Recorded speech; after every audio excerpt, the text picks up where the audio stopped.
어느덧 가정의 달 5월을 맞이합니다.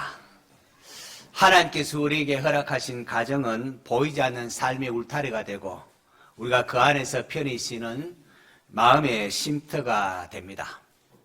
가정의 달을 맞아서 우리 교인들과 함께 감상할 그림을 좀 찾았는데 한 2점을 제가 찾아왔습니다.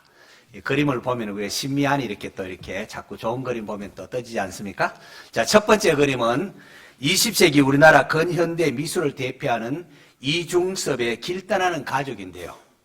먼저 이 작품은 아들에게 보낸 그림 엽서에 편지와 함께 사파로 나와 있습니다. 한번 보실까요? 이정섭 씨가 일본인 아내와 결혼했는데 일본인 아내가 이제 어려운 가운데에 아내와 자식을 일본으로 떠나 보내고 가족을 그리워하면서 해우를 꿈꾸며 엽서의 그림과 함께 글과 함께 아들에게 보낸 겁니다. 편지 내용에 조금 보면요. 오늘 엄마 태성이 태연이를 소달구지에 태우고 아빠가 앞에서 황소를 끌고 따스한 남쪽 나라로 가는 그림을 그렸단다라는 내용이 있습니다. 이 편지와 이 편지 사파와 똑같은 구도로 유화로 그린 작품이 바로 길 떠나는 가족입니다. 한번 볼까요? 이게 이제 유화로 그린 제대로 된 작품. 아까 앞에는 그림 엽서에 조그맣게 쓴 거고 이 유화로 된 제대로 된 작품입니다. 남편은 소달구지를 끌면서 행복이 겨워서 하늘을 우러러 쳐다봅니다. 아내와 두 아이는 소달구지에서 앞에 아이는 꽃을 뿌리고 뒤에는 비둘기로 이렇게 날리고 있습니다. 나름대로 평화의 상징 이런 의미가 있죠. 소외와 빈곤 속에서 끝까지 지켜내고자 했던 가족에 대한 절절한 사랑을 담고 있는 그림입니다. 나는 모든 것을 잃었지만 가족과 함께 걷는 이 길이 나의 전부다. 슬픔도 고통도 함께 이겨낼 수 있다. 이것이 인간이다. 이중섭의 소리 없는 메시지가 성과 구도를 통하여 절실하게 우리에게 전해지고 있습니다. 두 번째 그림은 빛의 화가라 불리는 네덜란드 렘브란트의 말년 작품 A Family Group입니다. 자, 한번 볼까요? 이건 예전에 한번 또 제가 소개한 적도 있는데요. 오른쪽에 앉은 어머니 선홍빛 벨벳 드레스에 또 레이스 소매와 또 목걸이 목장식을 또 이렇게 하고 있습니다. 그리고 무릎 위에 막내 아이를 이렇게 부드럽게 두 손으로 받치면서 안고 있고요. 또 어머니 맞은편 화면 왼쪽에 보면은 검은 옷차림의 아버지가 서서 검은으로 마치 보이지 않게 이래 하면서 보이지 없는 듯이 그러면서 가족을 이렇게 내려다보며 보호자 역할을 하고 있습니다. 그 앞에 2명의 아이가 있는데 어머니 쪽으로 몸을 기대는가 하면은 가장 큰 아이로 보이는 딸의 손에는 무언가 과일인지 꽃인지 담긴 바구니가 있습니다. 당시 회화에는 이렇게 과일이나 꽃이 다산과 축복을 상징하는 아주 전형적인 모티브로 이렇게 많이 이용됩니다. 화면이 왼쪽에서 오른쪽으로 이렇게 가면서 검은 계통에서 붉은 계통으로 변하고 있고 어머니에게 갈수록 검정색에서 붉은색으로 따뜻함이 더해집니다. 마치 풍성하고 따사로운 어머니의 치마폭과 아버지의 냉철한 가슴이 대비되는 듯이 보입니다. 딸아이의 자연스러운 모습과 야릇한 웃음을 머금으면서도 의젓함을 지닌 부모의 모습. 배경은 어둡고 비어있으며 인물이 얼굴들이 빛으로 서서히 떠오르도록 되어 있는 작품입니다. 렘브란트 이 작품을 통하여 하나님의 가장 귀한 선물인 거룩한 가정에 대하여 우리로 하여금 생각하도록 만들고 있습니다. 여기까지. 자, 여러분의 가정은 어떻습니까? 오늘은 어린이 주일입니다. 세상에 그 어느 것도 자녀만큼 예쁘고 사랑스러운 것은 없을 것입니다. 아동문학가인 원치호님이 작사한 어린이 왈츠에 나오는 노랫말 우리 알지 않습니까?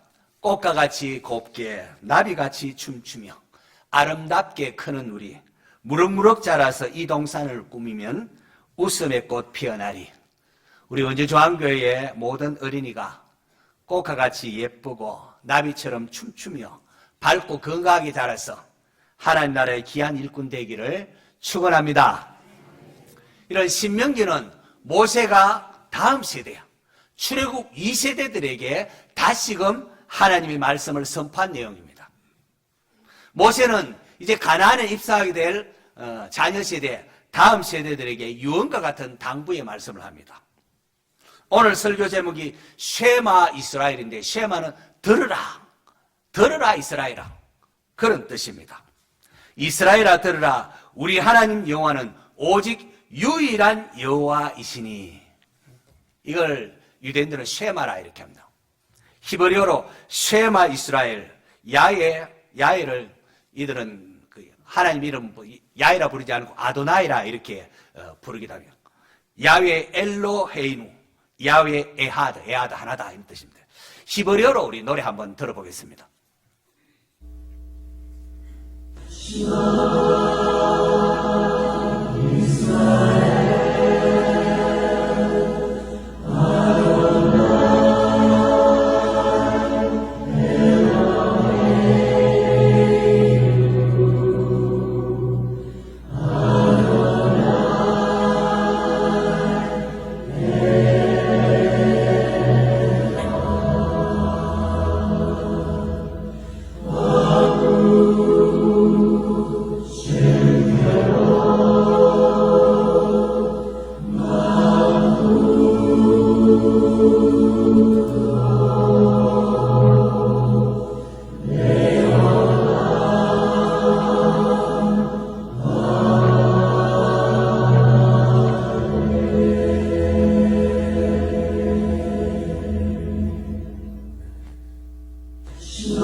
아시는 분에게 전반부는 신명기 6장 4절 쉐마를 말하고 있고요. 그 하반부는 영광송입니다. 우리가 주기도문 할 때에 뒷부분 갈로 써서 대개 나라와 권세와 영광이 아버지께 영원히 있습니다 하는 것처럼 앞부분은 쉐마고 뒷부분이 영광송을 이렇게 붙인 노래입니다.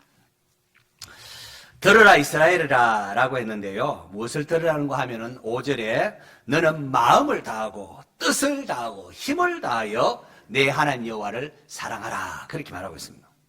쉐마 이스라엘 한마디로 요약하면 하나님은 유일하신 분이시고 우리가 사랑하고 섬길 오직 한 분 여호와라는 것입니다. 모세가 목 놓아서 이스라엘 백성들 다음 세대 출애굽 2세대들에게 신신당부하고 있는 쉐마 이스라엘입니다.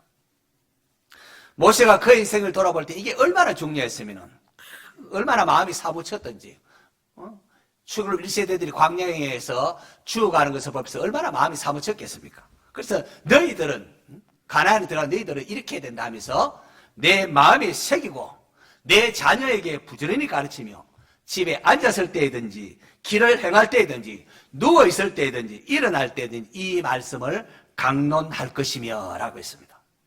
여러분 앉아서든지 길을 가면서 누워있을 때든지 일어날 때든지 이 말씀을 강론하라고 합니다.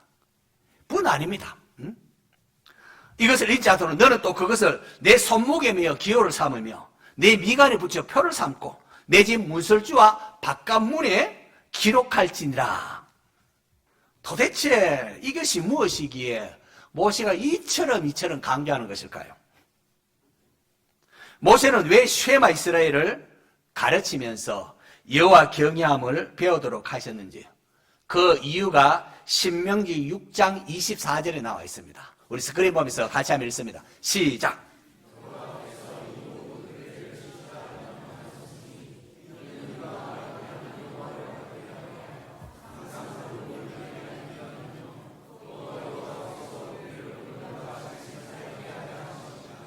왜 모세가 쉐마를 그렇게 강조했죠? 항상 복을 누리게 하려고.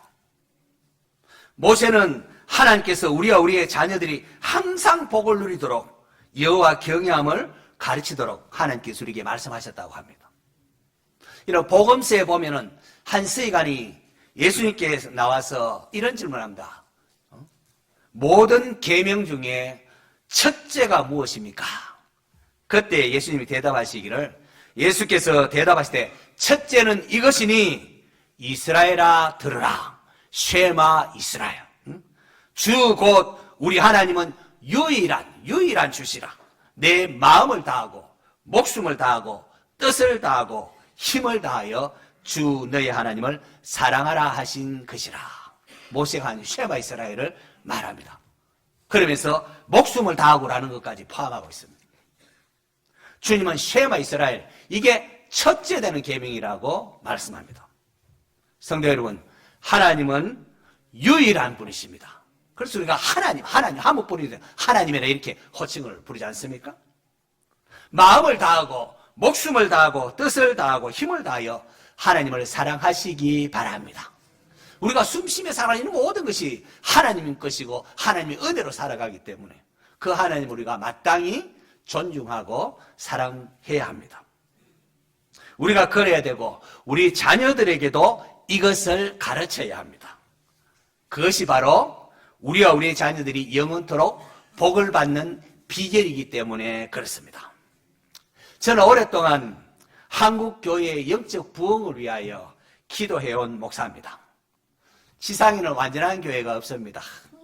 실망도 많고 하지만 그래도 저는 교회다운 교회를 꿈꾸며 그것을 내 삶의 목표로 삼고 있는 이상주의자 목사입니다. 그런데 개인적으로 사사기에 돌고 도는 이스라엘 모습을 보면서 좀 충격을 받았습니다. 이상적인 교회를 꿈꾸고 그렇게 교회가 이렇게 해서 아무리 우리 시대에 영적 부흥이 일어나고 교회다운 교회를 만들어 간다 할지라도 다음 세대가 올바로 서지 못하면은 이게 무슨 소용이 있는가 하는 겁니다. 사사기 2장에 보면은 부모를 따라 광야 생활했던 출애굽 1.5세들 그리고 광야에서 태어난 2세들 그들이 사는 동안은 여호와를 섬겼습니다. 하지만 여호수아와 또 그와 함께 했던 1.5세 2세대들이 죽고 나자 성경은 그 후에 일어난 다른 세대는 여호와를 알지 못하며 여호와께서 이스라엘을 위하여 행하신 일도 알지 못하였더라. 다음 세대 하나님을 몰라요. 아마도 여호수아와 그의 지도력 아래 있던 이스라엘은 가나안의 정복 전쟁을 치르고 땅을 개간하느라 얼마나 바빴겠습니까? 그런 가운데에 자녀들의 신앙교육을 그만 소홀히 했다는 겁니다. 여호수아 그 시대의 사람들이 목숨을 걸고 전쟁에서 땅을 차지해서 그 땅을 자녀들에게 유업으로 물려줬지만은 자녀들은 그것을 제대로 누리지는 못합니다. 오히려 주변 나라에 빼앗겨버리고 억압받는 신세가 되고 말았습니다.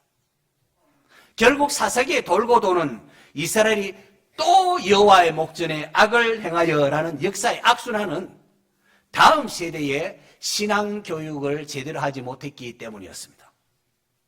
제가 원주중앙교회 부임한 후에 6년 동안 목회 강조점이 기성세대만 이렇게 늘 생각했습니다. 그래서 처음에 기도에 군부를 지피라. 기도 열심히 하는 교회들. 그리고 주의 말씀을 내 마음에, 말씀과 기도가 있어야 되지 않습니까? 주의 말씀 내 마음에. 그리고 있다가 기도를 해서 우리끼리만 형님 동생 하는 게 교회다운 교회냐. 어이쿠 하나님 사명 감당해야 되는군요. 천국 함께 갑시다. 그렇게 하면서 전도하는 일에 힘쓰면서 그때부터 샤론의 잔치가 시작이 된 겁니다.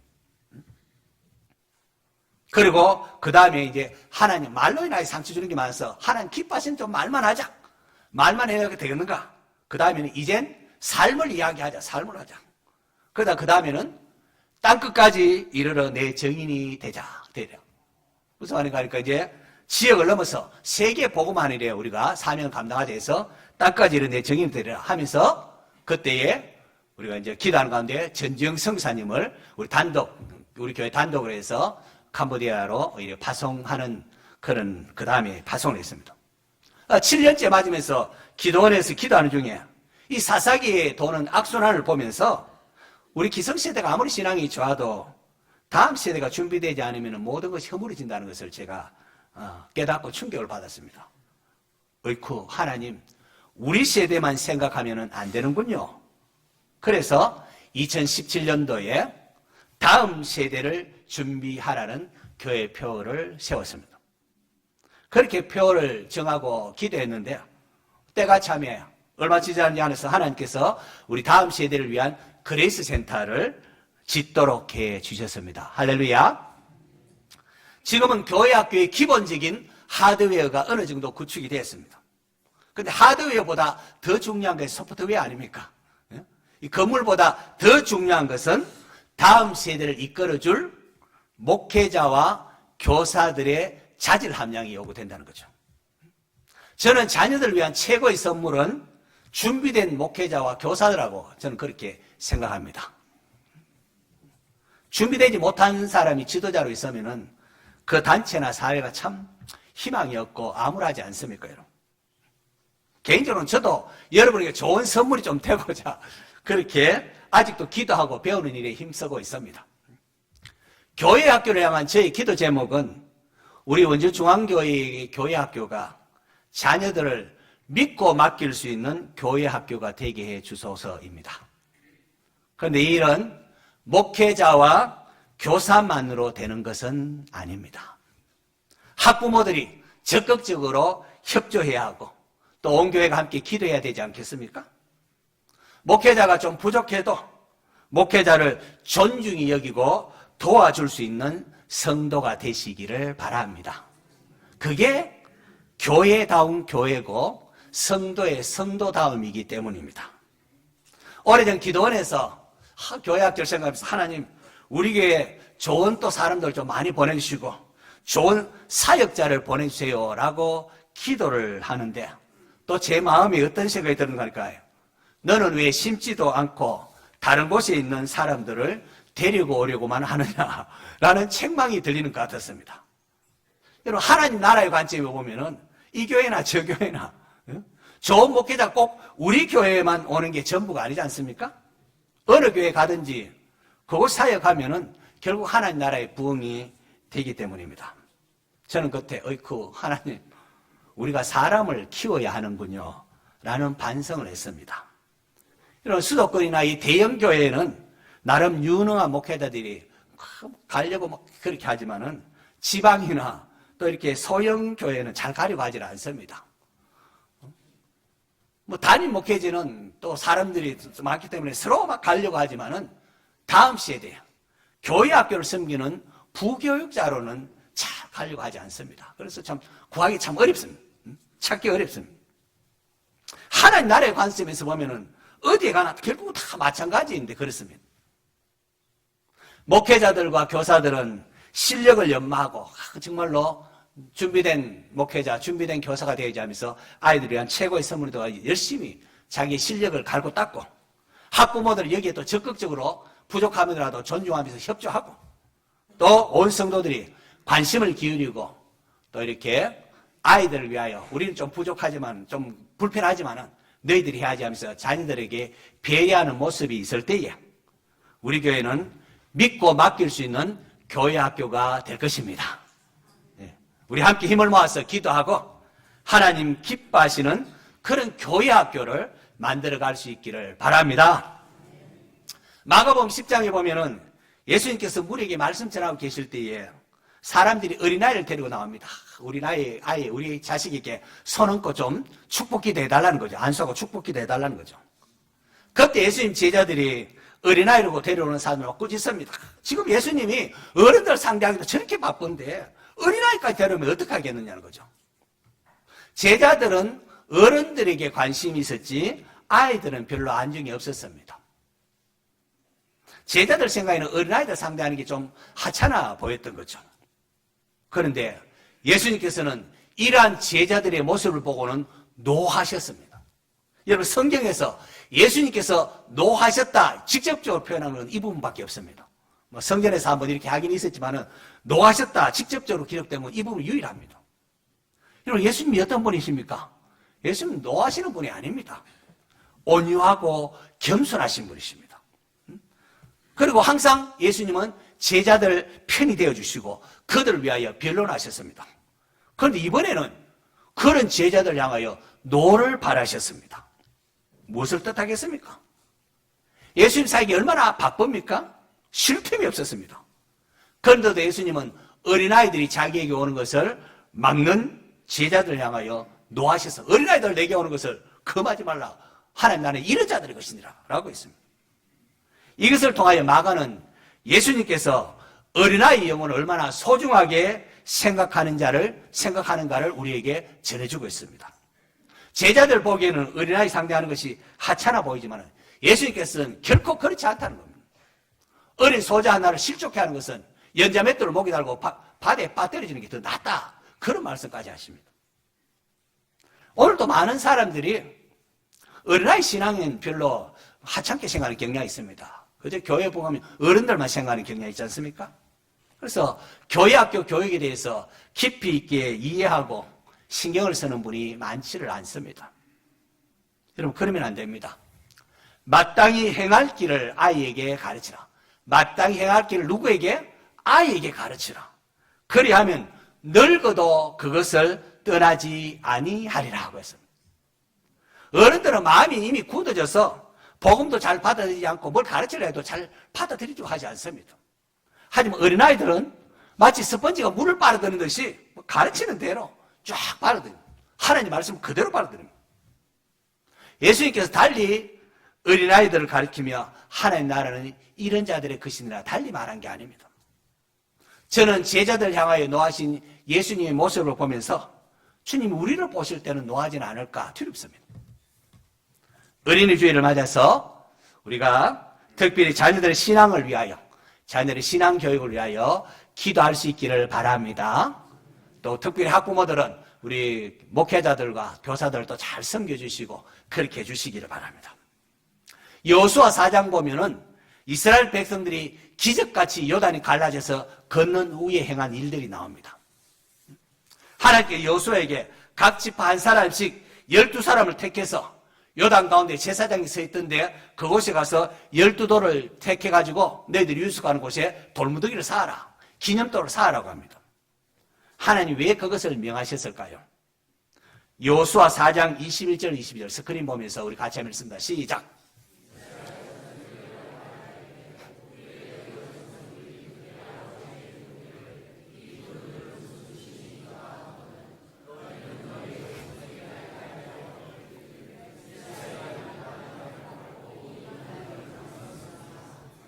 왜 돌무더기를 기념돌을 세우라고 했다고요?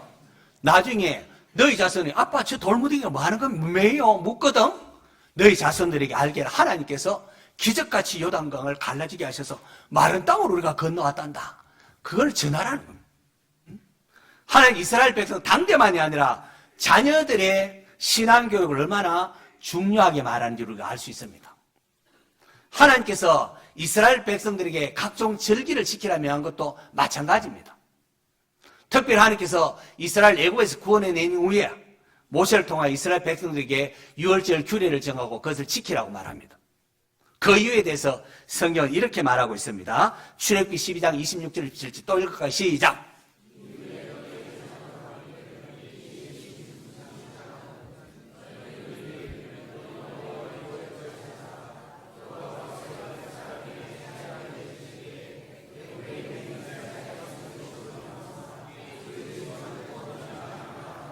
유월절 시기도 마찬가지입니다. 누룩 없는 떡 그걸 먹으면서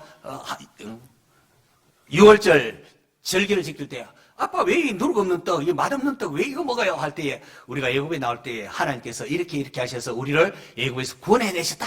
이것을 자녀들에게 가르치도록 하기 위하여 그렇게 하도록 합니다. 나머지 절기도 마찬가지입니다. 다음 세대들에게 하나님의 구원의 은혜를 가르치기 위하여 유월절 규례와 각종 절기를 지키라고 명하셨다는 겁니다. 성도 여러분, 하나님께서 자녀를 우리에게 맡기실 때는 자녀의 신앙 교육을 책임할 신앙 교육까지의 책임을 아울러 맡긴 겁니다. 우리 자녀들의 행복은 다른 것에 있는 것이 아니라 올바른 신앙 교육 위에 존재합니다. 우리 자녀들에게 하나님은 유일한 한 분이시고 우리가 마음을 다하고 뜻을 다하고 힘을 다하여 사랑해야 할 분이시라고 가르쳐야 합니다. 이게 무너지면은 우리와 우리의 자녀들의 삶은 혼돈이고 아무리 세상에 떵떵거리 출세했다고 해도 나중에는 결국은 헛되고 헛되니 모든 것이 헛되구나 그렇게 끝나고 마는 겁니다. 부모 세대, 우리 세대가 영원히 함께할 것 같지만 그렇지 않습니다. 30년, 40년 후룩 물어들듯이 지나갑니다. 며칠 전에 지난 주간에 월화 이제 총신시대원 동기들이 주최하는 목회자 세미나에 양양에서 제가 참석을 했습니다. 갈 때마다 은혜 받고 해갖고 이번에는 무엇을 배울까 기대를 가지고 참석했습니다. 근데 수련회 설교 제목이 아름다운 마무리. 특강 세미나 은퇴를 어떻게 준비할 것인가. 아니 이게 뭐지? 은퇴를 어떻게 준비할 것인가. 수원에 쌓여가던 동기 목사님이 아주 교회를 잘 개척했는데 부흥시키고 이제 원로 목사 되고 은퇴하면서 이제 특강 세미나로 은퇴를 어떻게 준비할 것인가 아주 이상적인 모습으로 이게 이제 했습니다. 이게 뭐야? 제가 충격을 받았습니다. 그러고 보니까 우리 총신신대원 대학원을 졸업하고 하여튼 우리 목회한 지가 우리 동기들이 목회한 지가 벌써 30년이 넘었어요. 30년. 30세에 졸업했으면 벌써 60세 아닙니까? 그리고 벌써 은퇴한 친구들도 꽤 있고요. 응?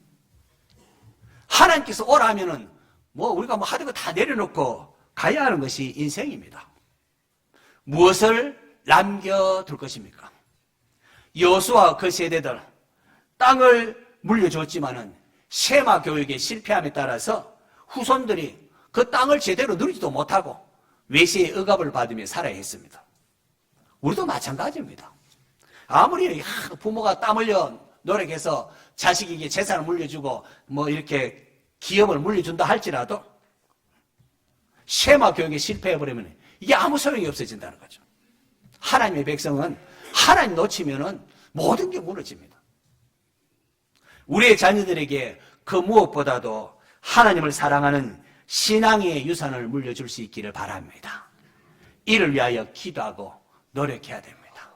우리 교회학교 관심을 가지고 여러분 나가 좀 불편하더라도 우리 교회학교를 위해 교회학교를 위해 좀 양보도 하고 그렇게 하시기 바랍니다. 그래서 정말 하나님 기뻐하시는 믿고 맡길 수 있는 교회학교 만들어갈 수 있기를 축원합니다.